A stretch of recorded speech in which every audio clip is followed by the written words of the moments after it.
Hello and welcome to another edition of the Pigskin podcast. My name is Noah Jones. I'm joined with Kurt Conrad. We are here with Richland Source. We're excited to be able to be doing this for you through Richland Source. We are being joined today by Chioke Bradley, the longtime coach of the Mansfield Tigers, and we're so happy that you're here. I understand that you and Kurt have sort of a predated friendship that goes back before his sports writing days. Yeah.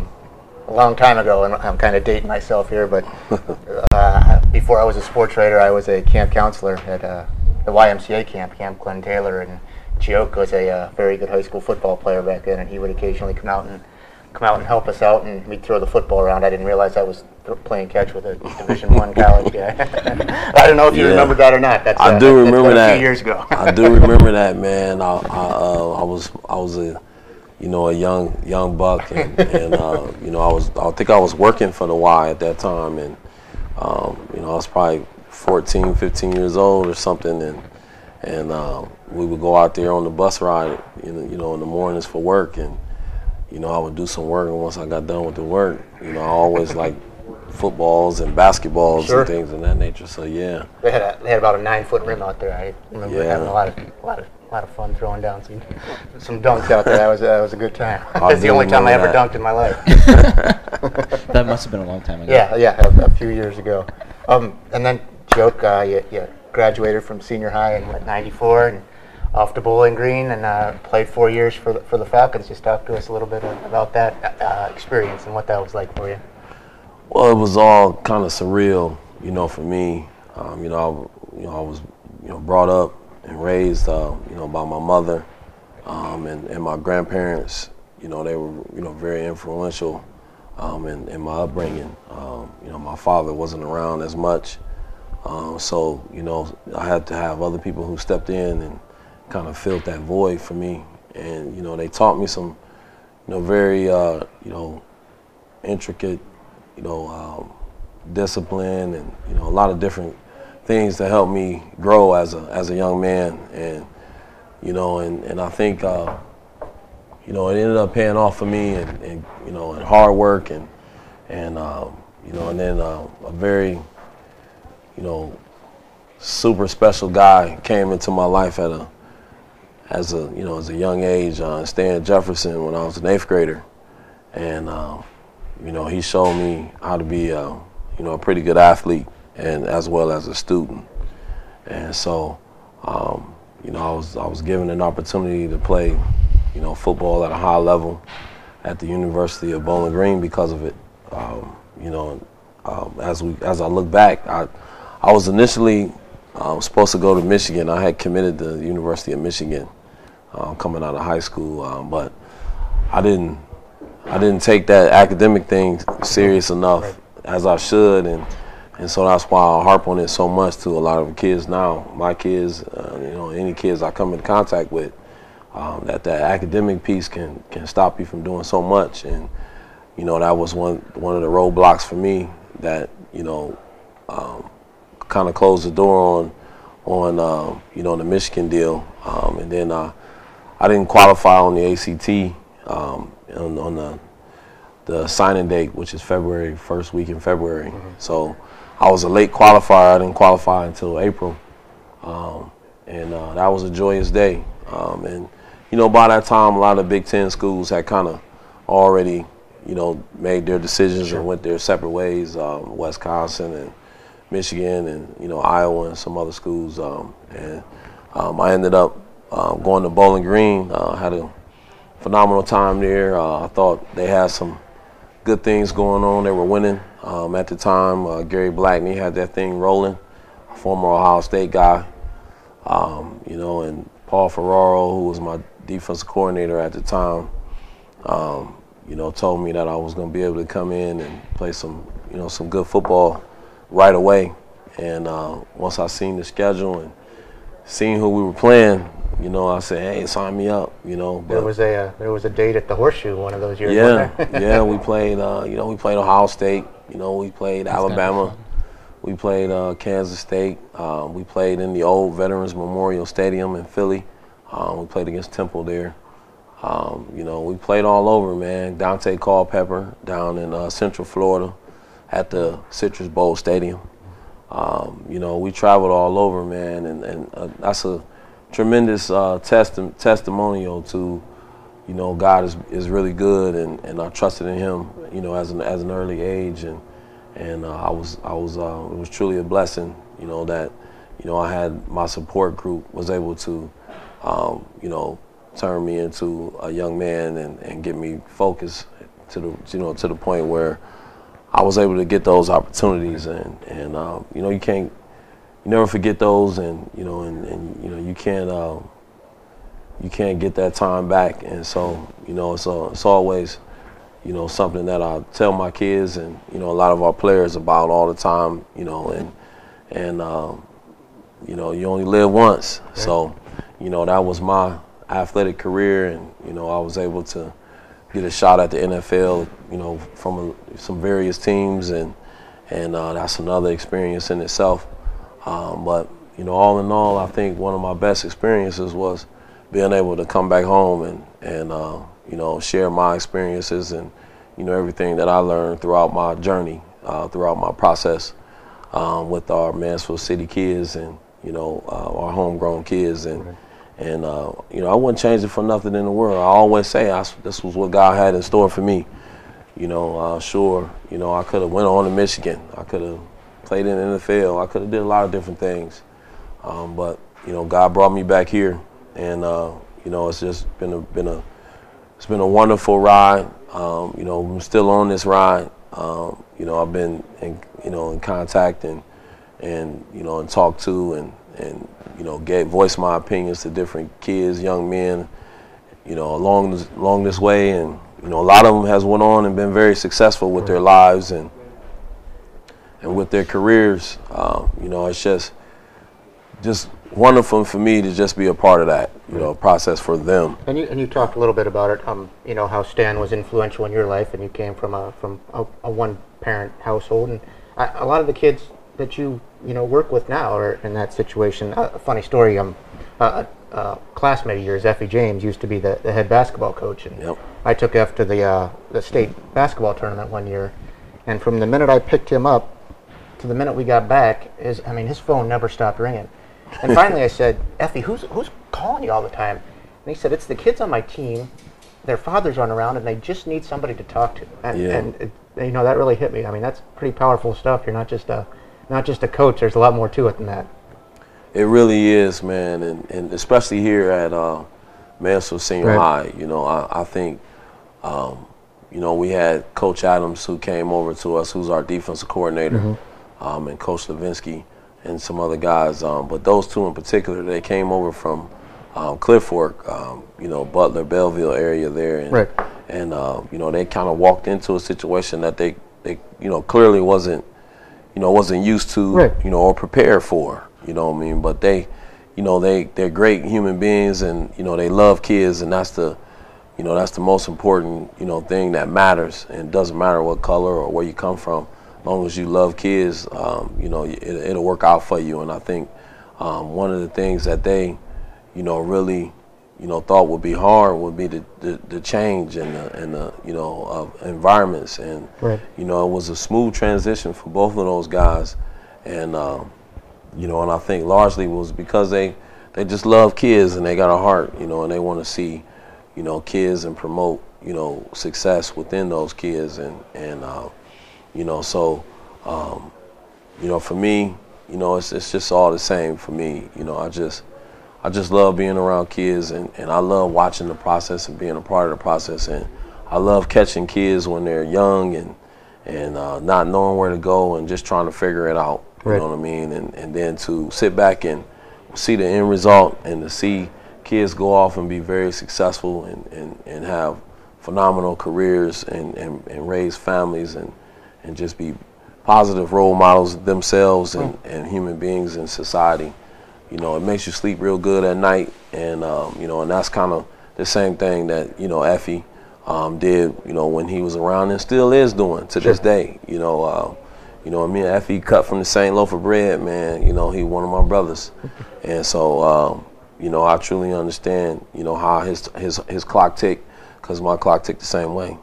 You know, obviously wins and losses are important, but is that more important to you that these players of yours become good role models or yeah, fathers? I could care less, you know, of records, and you know, and somebody told me the other day, I had a guy call me up and was telling me, he's like, hey man, you know, you close to having 50 wins here real soon. And I was like, what, 50 wins? I was like, I didn't even know, because I truly don't, you know, I don't look at that stuff, and you know, I don't take notice of anything like that. I don't sit around and count up wins and victories and things of that nature. You know, I count up how many kids we can get to college, how many kids we can, you know, keep off the streets and out of jail, and you know, I look around and focus on, you know, how many kids are graduating from college and, you know, and actually getting scholarships to play this great game, or academic scholarships to go to school and be successful.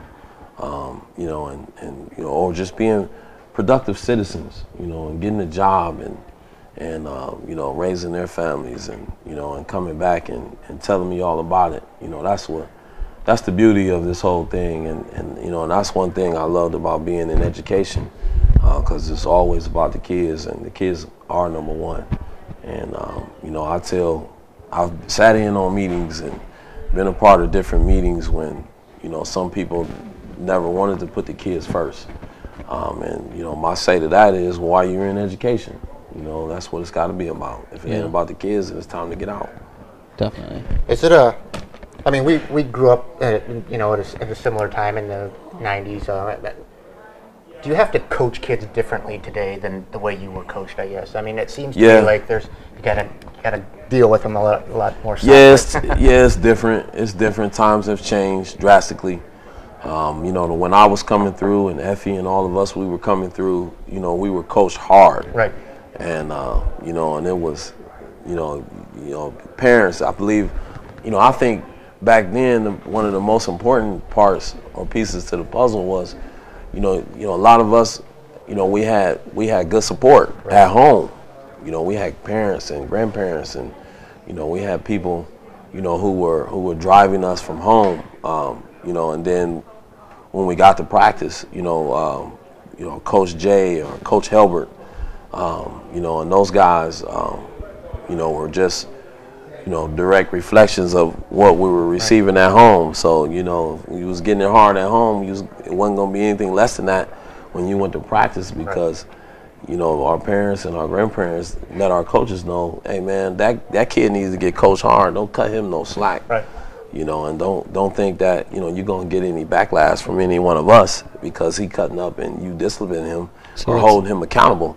I think nowadays it is a little bit more softer, because you got to coach our kids a little differently, and I think it's just the way society is set up right now. You know what I mean? And you know, society is softer. You know what I mean? It ain't as tough as it used to be, and that's not everyone, but you know, in a lot of cases, you know, you just gotta handle some kids differently than others. You know what I'm saying?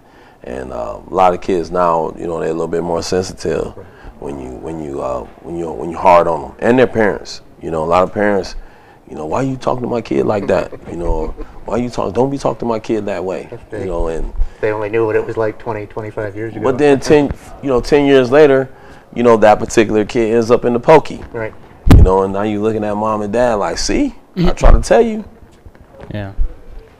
I mean, what took over in 2010, a couple years later, you guys are in the playoffs. I've been there 3 times, won 3 conference championships. I mean, has it, in your wildest dreams, I guess, did you imagine it going the way it's gone here for you here in the last you know, I never 10 years? I never thought it would, you know, it would jump off the way that it has jumped off, you know, for not just myself, but, you know, our program as a whole.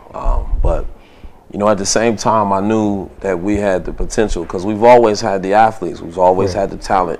We've always had great kids to come through Mansfield City schools, man. Not just athletes, just overall kids, man, in general, students, you know, throughout the whole system. And, you know, I just think we get such a bad rap all the time that I just felt like, man, is there some kind of way that I can take a hold of this thing and get people out here that don't really know, that's outside the box, to see what's really cooking inside the box. Right.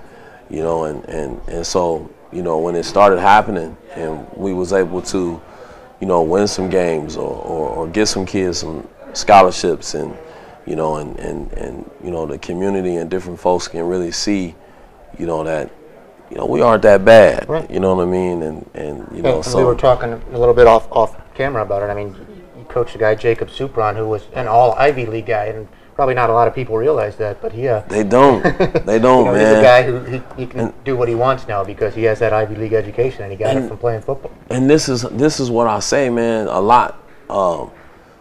Like the news that, you know, that people cover, or the news that people promote, you know, around here, especially the News Journal. And I you know, I don't know if I'm supposed to say that, you know, but I'm gonna say it. But like our News Journal, for whatever the reason, man, they find ways, and I know it's sale, the negative stuff, and they promote it and they do all they say, and they do that and they run it. But you get a phenomenal and a great kid like Jacob Superon that come through the city of Mansfield, and you know, and he goes off to Brown University, and he makes first team all Ivy League, you know what I'm saying? And he graduates with a civil engineering degree. You know, the kid had like a 30-something on the ACT. Mm-hmm. You know what I'm saying? Like we've not just had kids like Superon, we've had kids like that come through all the time that don't get talked about. Right. You know what I mean? It doesn't get promoted. It doesn't get, you know, the attention that it should get, you know, and so, you know, for me, it's aggravating, you know, because I see it all the time, and I'm always talking about it. But like the people who should be talking about it and promoting it and publicizing it, they don't all the time. But Jacob Superon was a phenomenal talent, you know, and not just on the football field. I mean, he was a great wrestler too, but he was an even better person. Right. You know, the Hutch Blackstones, right, the Terrell Dorseys, the Jalen Reeses of the world. You know what I'm saying? I mean, I can go on and on and on, man, about wonderful Mansfield City School kids that then came through and done some great things, not just on the field, but in the classroom. This year, I mean, you guys have dropped to Division III, and I think that it lends itself to a bigger conversation about, you know, why is the school district hemorrhaging, you know, student population? I mean, the school district continues to get smaller, it seems like. I've heard that they are going to be growing here in the not too distant future. That was one thing that was discussed, I think, at a board meeting or somewhere that I was, that they can't say it officially yet, but they're expecting it to be the first time in a long time that they're going to have more numbers than in previous years. Yeah, from the time I started covering football in Mansfield in 2000 until 2007, Mansfield was a Division I school. Yes, we were. You know, in a decade, they've dropped 2 divisions, and that's divisions. Direct reflection on, I guess, you know, the student enrollment continues to nosedive. I think it has a you know, a lot of various different reasons on why that happened. You know, the economic, you know, structure of the city. Right. You know, took a nosedive. You know, we've had different changeovers within our school system. Right. And you know, a lot of people look at it one way or the other. And you know, and so, you know, people take their kids other places, you know, but I know for me, you know, and I don't like to toot my own horn, but I would like to say that, you know, with me being here in this position as a football coach here, you know, we've been able to get kids to come to Mansfield Senior from surrounding schools because they want to come and play football and they want to come and be successful. And I think it has a large part to do with the fact that we've been successful, and you know, we can sit down and show you, you know, the success, and we can also show you that you can get a great education at Mansfield Senior High. Right. Let's just talk a little bit. I mean, you know, the bad news is the student enrollment continues to dip, but the good news is you guys are a Division III school this year, and that, I mean, that's a little different than playing with the Canton McKinleys and St. Ignatiuses of the world. I mean, it is.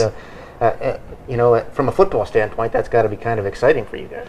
Well, it's exciting, man, but I mean, we in a tough region. Right. You know, we D3 region 10, I believe, and you know, we in the same region with Toledo Central Catholic, whose former quarterback started for the Browns and did a great job on Sunday. Had me feeling real good, man. I was jumping up and down. I'm a big Deshaun Kaiser fan right at the moment. But you know, you also got teams in there like Clyde and you know, Sandusky's in our region, who's always been tough forever. You know, and you know, there's a lot of great teams in our region. Glenville's in our region. So I mean, it's you know, sure, we might have dropped down the division, but you know, it's still some phenomenal football being played. You know, on the Division III level. Right. You know, across the state. You know, Columbus DeSales is, you know, not in our region, but they're in their Division III school, and you know, they just had a kid sign with Oklahoma the other day. And you know, Akron Hoban's in, you know, Division III, Akron, St. Vincent, St. Mary. So you know, it's still tough competition and stiff competition. You still got to play the game the way that it's supposed to be played, and there's no days that you can take off. But you know, I will say that you know, it's a little bit better than playing a Division I schedule. Absolutely. Or even so, you know, a Division II schedule. And you talk a little bit. I mean, there's great players all over the place. It seems to me, and I've been doing it here for a while now. I mean, it just seems to me like there's a lot of great players that are, you know, in North Central Ohio right now. A lot of D1 guys, you know, and a lot of D2 guys too. I mean, is the level of competition around here getting better? It is, man. It's. I mean, we played a Columbus Northland team week 1 who probably only had like 30-some kids on their sideline, you know, 9 through 12. But I'll tell you, man, they got one of the top 20 kids in the country playing wide receiver. And one of their running backs has got a plethora of offers, and him and his brother is actually the wide receiver.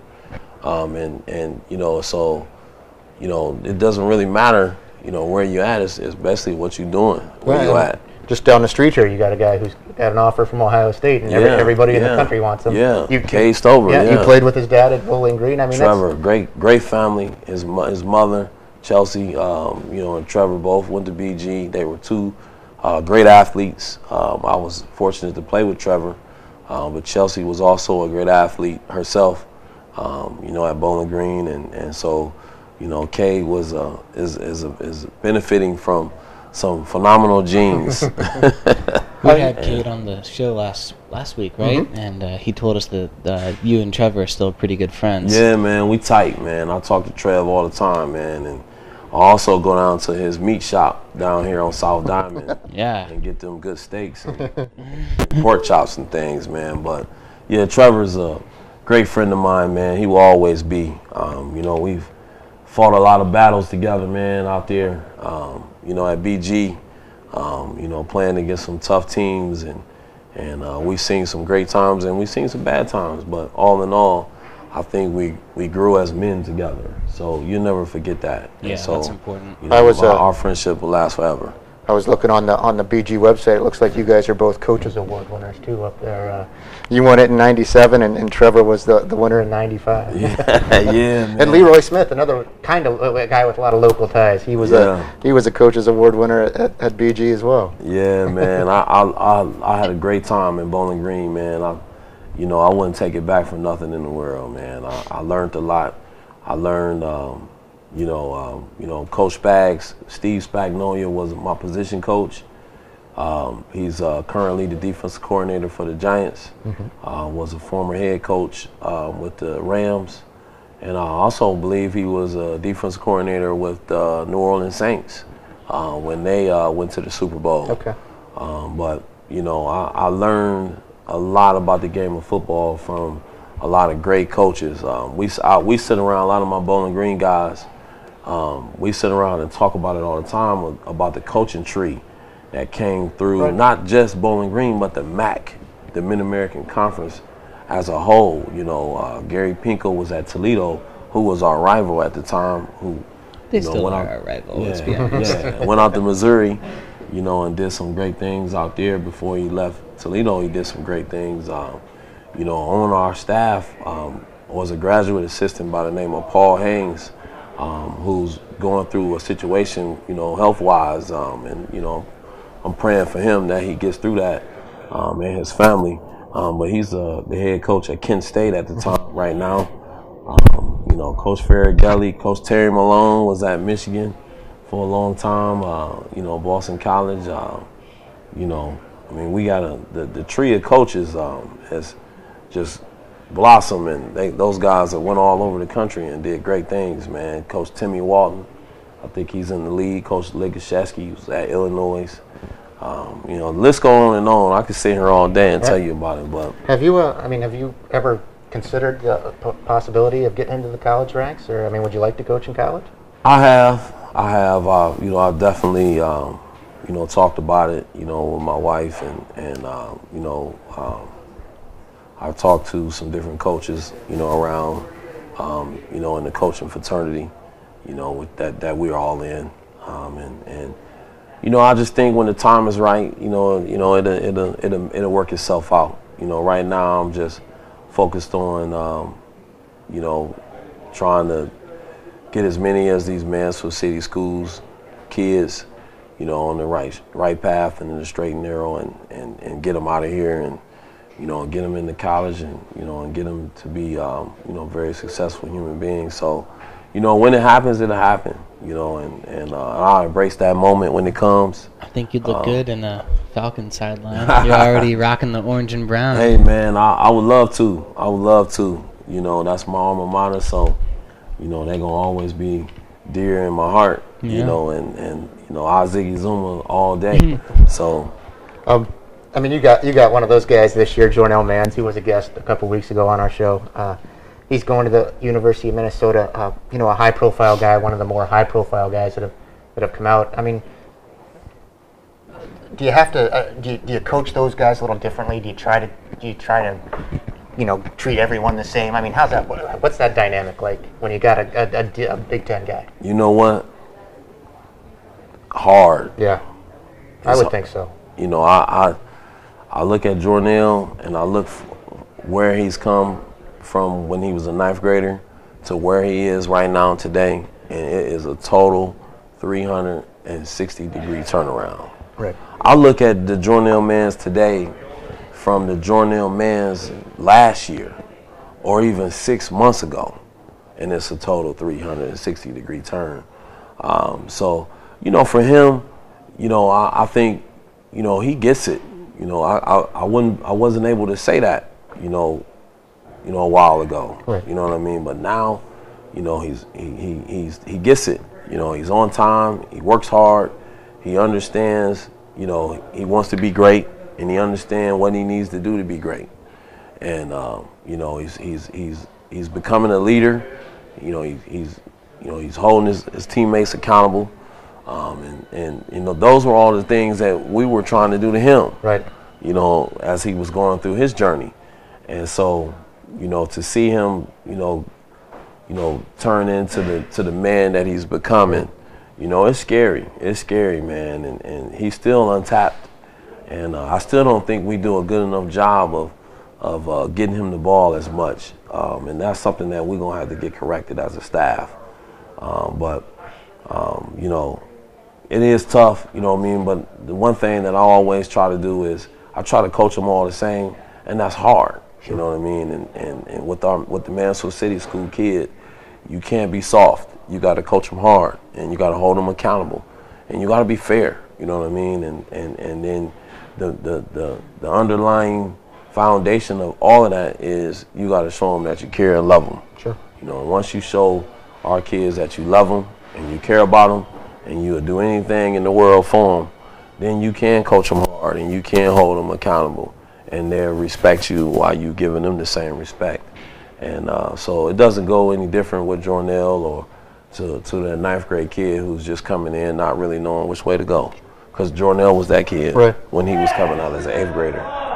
He was on week 2. And he was talking to us a little bit about how he's sort of adjusting to being a team leader. Yeah. And one thing that sort of stuck out to me was that he was injured for a brief period of time last year, I think. Yep. Came back a little early and then was injured all over again. Can you talk to us a little bit about how hard that is for a player who is, loves playing the game, is one of the better players on the team, and how he was still able to? Did you have a story or something about his leadership showcasing there at all? Well, I just remember, last year when he was a junior, he got hurt in a scrimmage, and it kind of was a setback, for him mentally. Physically, of course, but mentally, I think it kind of touched him a little bit, because he did have a lot of goals that he wanted to accomplish. He had maybe an offer or two here on the table, but he was trying to establish himself as an elite talent in the state, and more so than the area, but the state and in the country, and so. When he had that injury with his shoulder, it kind of got to him, and he didn't get to play in our opening game, right. And then we had a big team coming in Camp McKinley week 2, and the pride and the mental toughness and the competitor that he is. Came out, and he didn't want to miss that game for nothing in the world.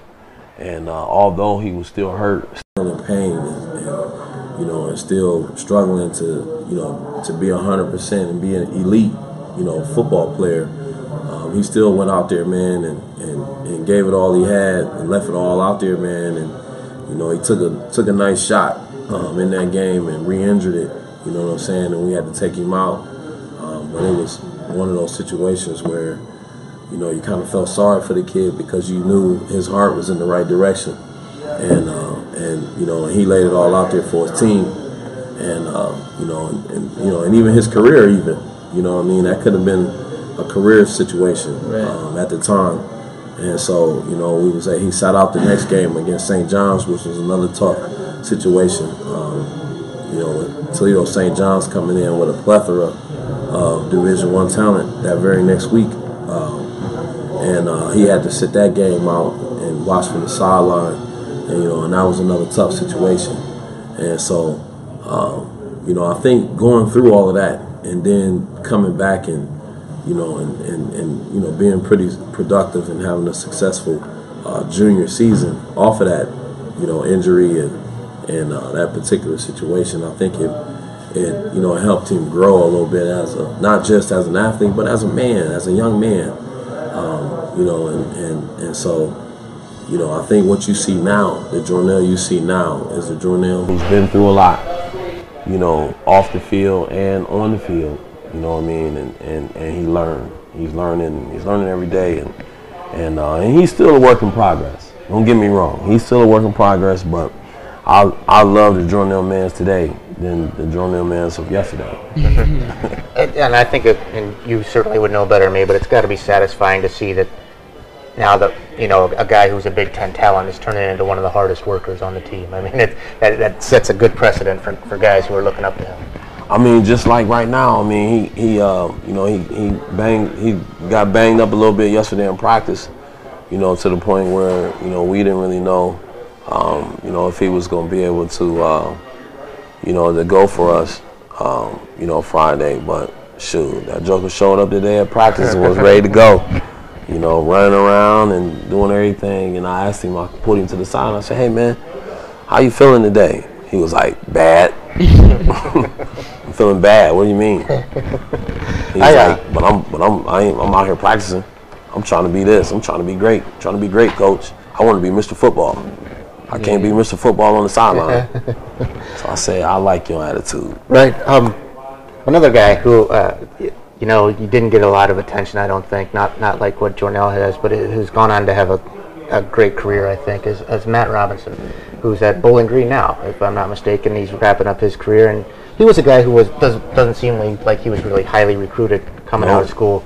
But I mean, he must just been just such a hard worker and such a great kid. I'll tell you what, man. Here's another testimonial, and Matt Robinson.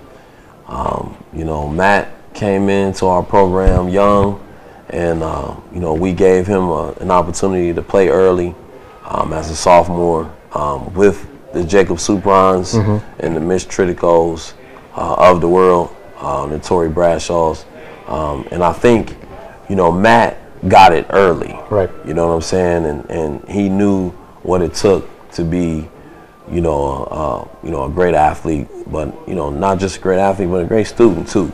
And so, you know, he wasn't highly recruited, you know, but he always would say, Coach, I'm a D1 athlete. And, you know, and that's one thing that I always frown upon, because I like to tell our kids, well, sure, you can be a D1 athlete, but a D2 athlete that go to school for free, it's the same thing to me. You know, but he wasn't trying to hear that. He was not trying to hear that. He was like, no, Coach, I'm a D1 athlete. I'm going to a D1 school. I'm gonna take me a scholarship. You know, and so I was like, all right. So, you know, I was able to get a hold of some people at, you know, the University of Bowling Green, and they took a look at him, and they weren't ready to put a scholarship on the table for him, but they brought him in as a preferred walk-on, and you know, he was able to go to Bowling Green and overachieve in the classroom. You know, as he was, you know, on the dean's list, you know, every grading period since he's been there, and then he's also you know, obtained a scholarship, you know, two years ago. Right. He won a scholarship while he was there, and he's finishing up now. I think he's graduates in December, and you know, he's got a son, you know, and a family, you know, in Bowling Green, and you know, I'm just proud of him. I tell him all the time, man, I'm so freaking proud of you, Matt Robinson. You know, you are definitely my role model. You know what I mean? Because I've seen where he came from, right, and I see the end result. You know what I mean? And it's a great thing, man. And you know, and he's doing well up there, man. I think he's playing on all their special teams units and things of that nature. But here's a situation where, you know, a kid was self-motivated, right, you know, to be great, and he didn't care what everybody else thought or what I thought or the Bowling Green staff thought. He cared about, you know, his goals and how to get it, you know, and so he went out and got it. He did everything that he could. He did everything right, and he worked hard. He outworked everybody that was in front of him, and he went and took him a scholarship, you know what I mean? And sure, he might have had to pay to go to school those first couple of years, but at the end of the day, man, you know, he won a scholarship, and he won it the right way. Right. That's through hard work and being disciplined. You've coached a lot of guys who've gone on to play. One of them is your son. What was you know, coaching your son for a few years? What's that whole dynamic? Man, like? It was hard. I bet. It was hard, man, because, you know, when you coach a kid, you know, it's you know, you got to coach him a little harder, because everybody looking at you to saying, well, let's see what he gonna do to his son. Right.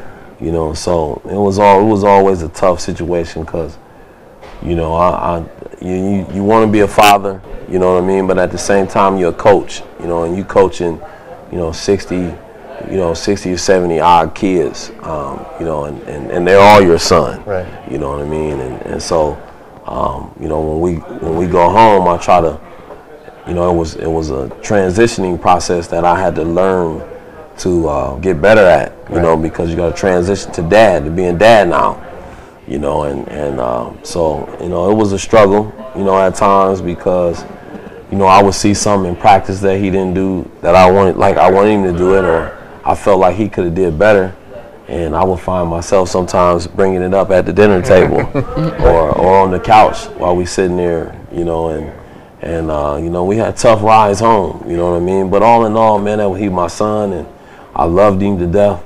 I still love him, and you know, and I got better at it, you know what I mean? And I got, you know, 3 boys coming up now who are in the middle school system, and so I think from going through the process with my oldest son, it's going to help me a little bit more with my 3 younger boys as they come through. And he was a University of Toledo Rocket there for a short while. Is he still there? Hurt a little bit, right? Well, you know, I tried to get him into Bowling Green initially, and they didn't you know, they didn't want to mess with him. They didn't. At the time, the staff that was there, they were, predominantly a spread-oriented team, and so tight end was kind of non-existent in their scheme, and so he initially signed to play at Finley, and Coach Keys, great guy, was kind of open the doors up to release him to go to Toledo for a year, where Toledo called us up and offered a pretty good situation for him, we thought at the time, and so he wanted to do it, and I always tell him, if it's something you want to do, go for it, and he felt like he wanted to do it and he wanted to go after it, and so he went to Toledo and had a wonderful experience up there with Coach Kendall, and one of my guys, Coach Ward, who's on the defensive side of the ball, but he was one of my Bowling Green coaches, and it just didn't work out, so like I always tell him, it's an experience that you went through, learn from it, and now let's go make the best out of your next situation, which he ended up going back to Finley. He's at Finley now, with Coach Keys and Coach Roethlisberger and Coach Baker and those guys, playing alongside, one of our own players, former players, and with Bryan Benson. And so, I would think that if there's any one person that you would want to be a spokesperson for Mansfield senior football, it would be Bryan Benson. I mean, he wasn't huge, but I've never seen a kid, and I've covered senior high for the better part of 20 years, that he's the hardest worker I've ever seen. He is a worker, man. He is a worker. I remember him being in middle school and showing up. He had just moved here. Him and his parents had moved here, and we were out on the grass doing some summer workout stuff. And I think Toledo we call him Toledo, it was Bryan Benson, was going into the 7th or the 8th grade. I can't remember which one it was. But he rode his bike and he flew through the gravel through the parking lot, threw his bike off, jumped up, ran out on the field. He was like, "Hey, coach." I'm like, "Hey, how you doing?" He like, "My name Bryan Benson." I'm like, "How you doing? I'm Coach Bradley." He like, "Am I late? Am I late for practice?" I'm like, "No, you right on time. Just jump on in the back of that line over there." And he was like, all right, coach. And he jumped in the line. And I tell you, man, that kid worked harder than some of the seniors we had doing the same drill, who had been doing the same drill for the previous 4 years. You know what I mean? And this kid was in middle school. And me and myself and some of our other coaches, we kind of looked at each other and was like, hey, that kid's going to be pretty doggone good. And, I thought he was a 9th grader. Or a sophomore or something, the way he was rocked up, and his motor never stopped. Little did I know he was still in middle school, and that was a deflator for me. So, but all in all, man, definitely Bryan Benson is number one on my list of just being a hard working human being, man, coming to work with that hard hat on in the lunchbox every single day. I remember you telling me a story about, during practice or something, you had the guys break to go get a drink of water, and he would sprint. He would sprint to be the first in line at the water too. You couldn't get him to not run as hard as he could anytime on a football field. The kid has always had problems with his hamstrings. Like he cramp up all the time. He a sweater, so he lose a lot of fluids. And so this one particular time, we was having a tough practice. And we was going pretty hard, and so we broke. I told everybody to go get some water, what I'm saying, and they 1, 2, 3, whatever, and then boom, he took off. He took off to get that water, and he was over there, and then he sprinted back, what I mean, and he came over and I said, Bryan, Toledo, I said, listen, man, I said, slow down, like you ain't gotta sprint over and sprint back like that all the time, like. Just relax. He's like, all right, coach. That's a good problem to have, I would think. You have a guy that wants to work so hard all the time. Yeah, man, and that's just, that's just his makeup. Right. You know what I mean? That's just who he is, man. He do everything 100 miles an hour, even going to get the water. Well, good. Chioke, we certainly appreciate you coming down here. We've taken up enough of your time. I hope you had fun. We had a ball. Again, thanks for tuning in to us, and we'll see you next week. So long. Thank you. Thank you all. Thank you.